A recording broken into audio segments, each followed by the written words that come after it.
Clifford, on the 9th of July last year, you went to the home of your former girlfriend, Louise Hunt, and launched a murderous attack on her and her family. You first killed her mother, Carol, who even on that day showed you nothing but kindness moments before you attacked her. You raped and killed Louise, who had been as gentle as she could in ending her relationship with you after your arrogance and anger proved too much for her to stand. Then you murdered Hannah Hunt, who had done nothing to harm you, save supporting her little sister. These were the stern words read by the judge himself to the cold-blooded killer, the one who brutally murdered 3 women in the same family in North London. A tragedy that shocked the whole of England. What turned him into such a cold-blooded monster? Let's follow each clue, delve into this heartbreaking case. Don't forget to subscribe to the channel so you don't miss any videos. Kyle Clifford was the one who committed this horrific crime. He was born in 1998 and grew up in Enfield, North London. Kyle's childhood was not very memorable. Clifford's family was middle class, not too prominent but not financially difficult. His parents separated when Kyle was a teenager, which is said to have affected his psychology and behavior in adulthood. In high school, Kyle was a quiet student with few friends and little social involvement. Some classmates described him as isolated, quiet, and often wary of things. He was not disruptive or violent. After graduating from high school, Kyle did not attend university but applied to join the British Army. However, his time in the Army was short-lived. According to his records, Kyle was discharged from the Army after only a few months of training for reasons that were not officially announced. Some inside sources said that he had psychological problems, could not control his emotions, or showed signs of behavioral disorders, making it impossible for his superiors to continue keeping him in a strictly disciplined environment. After leaving the military, Kyle lived a quiet life, with no steady job and little interaction with the community.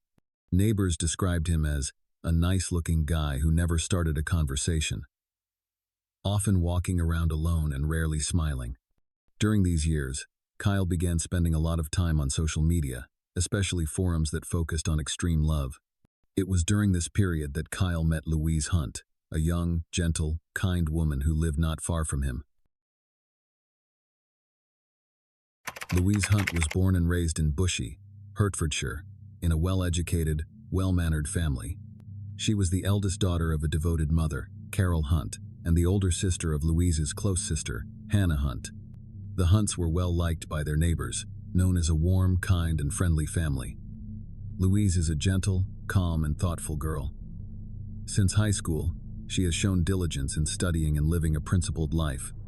After graduating, Louise studied communication and creativity, with the desire to later work in the field of marketing or digital content design. Despite her pretty appearance and the attention she gets from many people, Louise is not easily moved. She is cautious in her relationships, placing moral values and respect first. By chance, she met Kyle Clifford through a mutual friend. At first, Kyle was quite shy and seemed sincere. In the early months of their relationship, Kyle was nice, attentive, a good listener, and often picked Louise up after school. She felt protected and thought she had found someone she could trust. The Hunt family, especially her mother and sister, also welcomed Kyle, treating him like a new member of the family. However, the tenderness did not last long. After only a few months, Kyle began to show his dark side. He became unreasonably jealous, controlling even the smallest details like what Louise wore, where she went, who she talked to. He often set principles in the relationship. For example, no photos on social media, no hanging out with his classmate, and having to reply to messages immediately.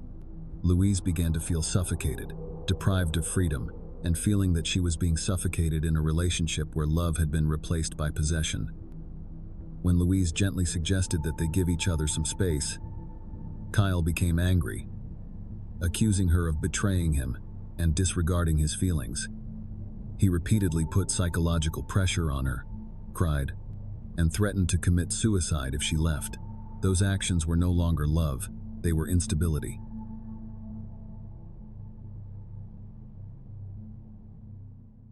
Finally, around early June 2024, after much patience and effort to save the relationship, Louise decided to end the relationship.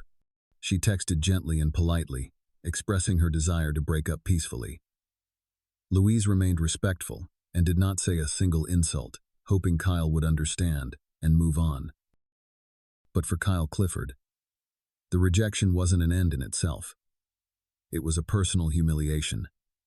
He saw it as the end of his pride, and from that moment on, he was determined to get revenge. At approximately 9:30 p.m. on the 9th of July, 2024, Kyle Clifford appeared near a quiet residential area in the town of Bushey. He carried a black backpack containing pre-prepared weapons, a modern bow, a bow gun, and a long, sharp knife, the type typically used in the military or camping.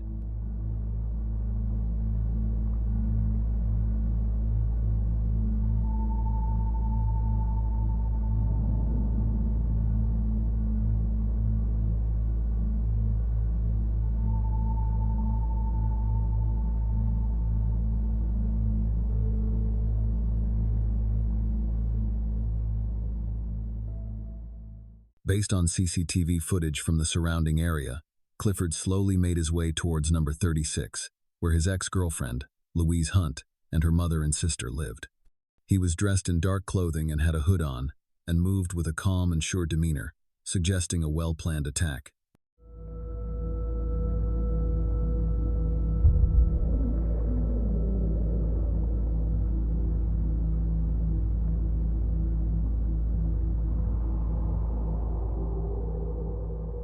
There were no signs of forced entry at the scene, leading investigators to believe the killer may have known the house's layout or used an unlocked side entrance, most likely the back door, which the family often left open for ventilation on summer evenings. According to forensic experts, the first victim, Mrs. Carol Hunt, over 60 years old, was stabbed multiple times with a knife in the kitchen area. There were no signs of a struggle, indicating that she was surprised and had no time to fight back. It is worth noting that the wounds showed that the perpetrator attacked with great force and precision, indicating the determination to kill from the beginning. The killer then went upstairs to Louise Hunt's private room. There, prosecutors later said, Kyle Clifford raped her before killing her with a gun or bow, causing fatal wounds to her chest and neck. Louise reportedly tried to call for help, but was completely helpless against his weapon and strength. Hannah Hunt, the youngest sister, was killed shortly afterwards, possibly as she rushed to her sister's aid or as she witnessed the crime. Hannah had no chance to escape and was also brutally attacked with the same weapon. Forensics confirmed that all three victims died instantly or within a short time. The entire incident took less than 20 minutes. No emergency calls were made, and no suspicious sounds were heard. Neighbors only learned of the incident when police sealed off the scene the following morning. The perpetrator left the scene that night, traveling by personal vehicle back to the Enfield area, where he used to live.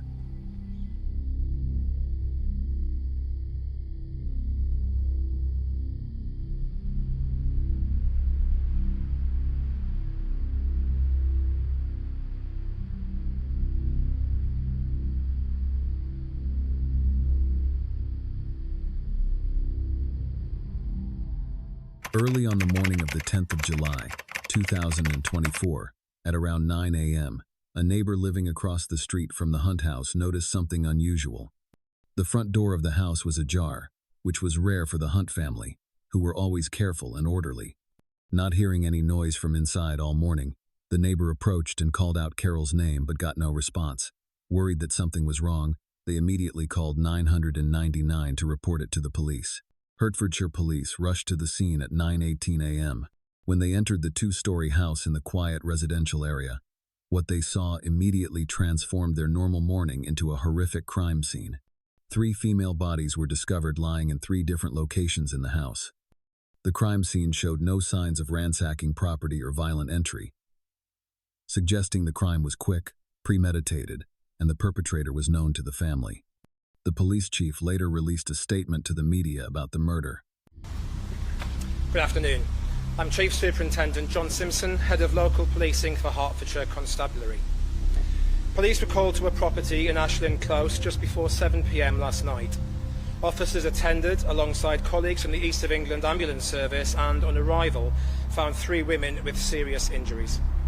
Sadly, despite their best efforts, the women, who are believed to be related, died a short time later at the scene. The victims are aged 25, 28 and 61. Police quickly identified Kyle Clifford, Louise Hunt's ex-boyfriend, as the prime suspect, according to information provided by relatives, friends, and neighbors.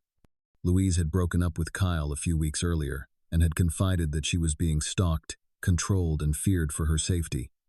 Security camera data from surrounding homes confirmed that, at around 9:30 p.m., on the 9th of July, a man dressed in black, carrying a backpack whose appearance matched Kyle Clifford, approached the Hunt home from behind.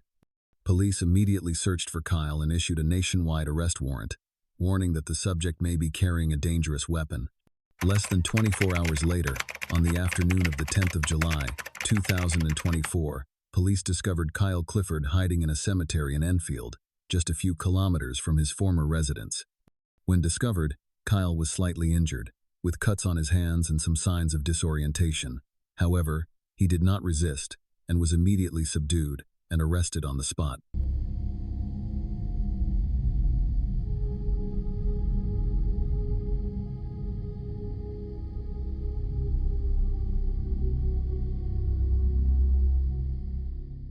The murder weapons were later found in his car and at his hideout: a bow and arrow, a shotgun, a bloody knife, and several personal items.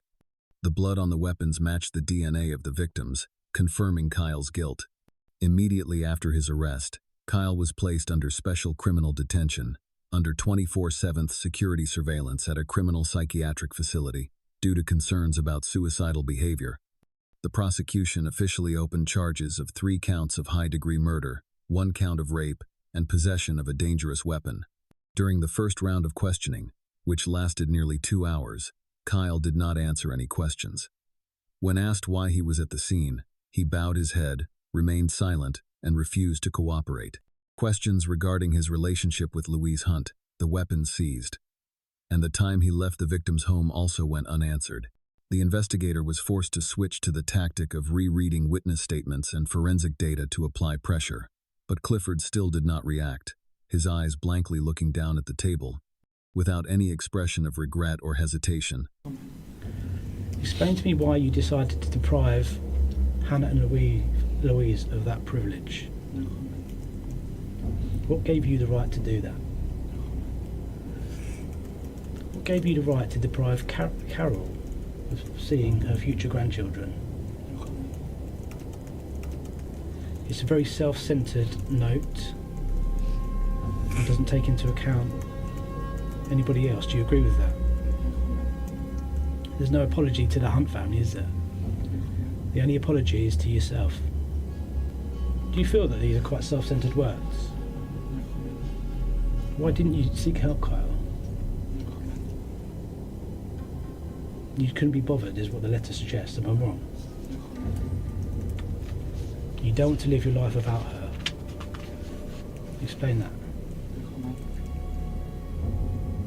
But of course, you sit here in front of us and she's dead. Tell me how this has happened. It wasn't until the next day, during a second interrogation session, he whispered, "I just wanted to make her understand how much pain I was in." When the investigator asked again, "So you raped and killed her? And murdered her mother and sister?" Kyle didn't answer. He just closed his eyes, as if to deny reality. According to the investigation records, during his detention, Kyle displayed evasive behavior, did not express clear emotions, and showed no remorse.